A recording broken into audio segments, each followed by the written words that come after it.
This evening's topic will be focused upon whether developed nations or developing countries should lead the way in creating new policies to deal with climate change.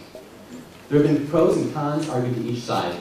On one hand, developed nations, such as the USA, the United Kingdom, France, Italy, and Canada, have the financial and educational resources to bring about changes in environmental policy. However, their current entrenched interests and systems would be extremely hard to replace with greener ones. On the other hand, developing countries, such as Brazil, India, China, South Africa, Nigeria, and Sudan, can build themselves up right from the base with new greener technologies and not have to worry about currently existing non-green infrastructure. However, many of these countries lack resources and education to implement such new green policies. We, the affirmative team, believe that the highest obligation rests with the developed nations. If we look deep within ourselves, we realize that it is the fault of the developed nations for our climate crisis that we see right now. Because these developed nations have used commodities such as fossil fuels, the very air we breathe is becoming polluted every second. Species are lost daily and our oceans rapidly dry.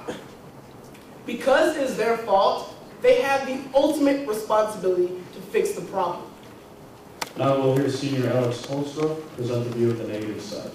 Richard Richels cited in the December 2007 New York Times article, an economist for the Electric Power Research Institute, proclaimed an ominous forecast.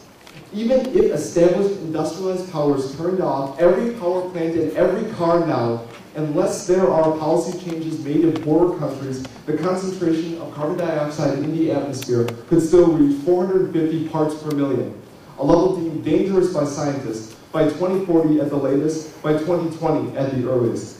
Developed nations do not have a higher obligation to combat the climate crisis, but rather to assist the developing world in correcting their problems, which could drastically alter the current environmental status. We must not forget them in our endeavors to end the climate change crisis, or we are doomed to failure. As we now go back to the affirmative team for sophomore Evan Hebert's affirmative rebuttal.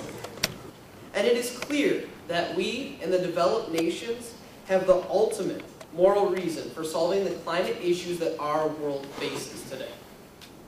Now, it has been said that our generation will be defined not by what we do, but by what we leave behind.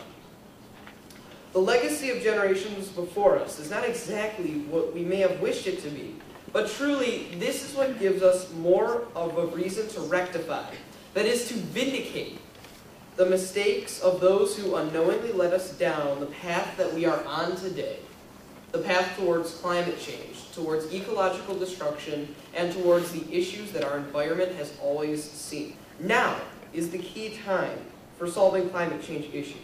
And we, the developed nations, have the resources and the knowledge to make the future of greener technology happen right now. Now with the negative team's rebuttal, Junior Pico. The affirmative likes to pettifog that developed countries have a moral responsibility to lead the charge in climate change. Their argument, however, holds no morals within itself. The world is in a tumultuous state. There are worldwide recessions, polar wars, and a failing ecology. Blame flies around, but there are few solutions provided in which countries lead the change and what should be done. Developing countries should lead the change in implementing greener technologies. This isn't because they have the resources to do so, they don't, but because they have the space and capability that developed countries do not. It's harder for countries to abandon systems and infrastructures in place for years to start from the ground up than to begin anew. Evan Hebert will now present a 1-minute, time-focused speech on the part of the affirmative team. In America and in the rest of the developed world, our past is not perfect, and the future may look bleak. But by taking responsibility now for the climate issues we face, we can ensure that our legacy will be positive and that our future will be bright. And finally, the affirmative team's final focus speech presented by Keith Keller. Consider painting. It is easier and more efficient to darken a blank canvas rather than paint one. Although one could strip the art from the canvas and paint over it, it takes more time, money, and doesn't look as good in the end.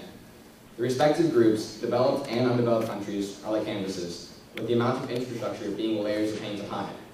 Implementing green methodologies in developing countries is more efficient and effective than doing so in already developed countries. Developing countries have more possibilities and more opportunities to apply these resources.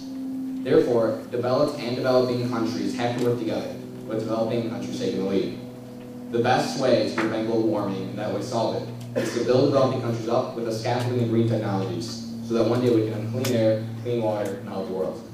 I'd like to invite Sheriff Bouchard to the front to enlighten us on a few words about climate change and his thoughts.